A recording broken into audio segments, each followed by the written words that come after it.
అతి నిజాయితీగా ఉండడం కూడా మంచిది కాదు. చెట్లు కొట్టడానికి వెళ్ళేవాడు ముందుగా నరికేది నిటారుగా ఉన్న చెట్లనే. శత్రువు బలహీనత తెలిసే వరకు అతనితో స్నేహపూర్వకంగా మెలగాలి. నైపుణ్యాలను దాచిన నిధి అంటారు, ఎందుకంటే మనం కష్టాల్లో ఉన్నప్పుడు తల్లిలా రక్షిస్తాయి. ప్రపంచంలో నీకు శత్రువులు కానీ మిత్రువులు కానీ ఉండరు. నీ నడవడికయే నీకు శత్రువుల్ని కానీ మిత్రువుల్ని కానీ సంపాదించి పెడుతుంది.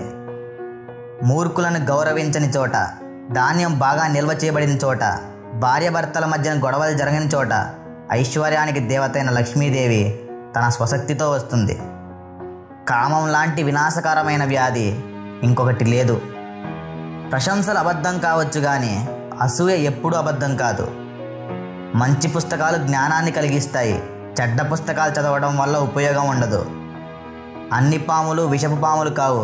విషపూరితం కాకపోయినా పైకి అలానే కలపడాలి, లేకపోతే ఆ పాములు బతికి బట్ట కట్టడం కష్టం. నీవు విజయం సాధిస్తే నీ శ్రేయభిలాషులకు నీవేంటో తెలుస్తుంది. ఒకవేళ అపజయం పొందితే నీ శ్రేయభిలాషులు ఎవరో నీకు తెలుస్తుంది. భగవంతుడు విగ్రహాల్లో ఉండడు.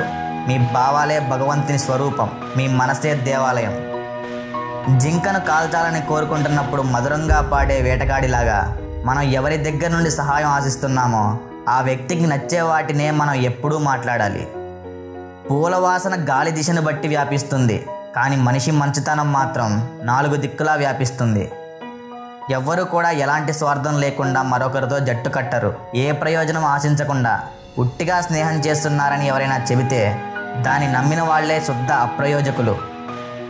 మనిషి తను చేసే పనులు బట్టి గొప్పవాడవుతాడు, కానీ జన్మంతోనే కాడు.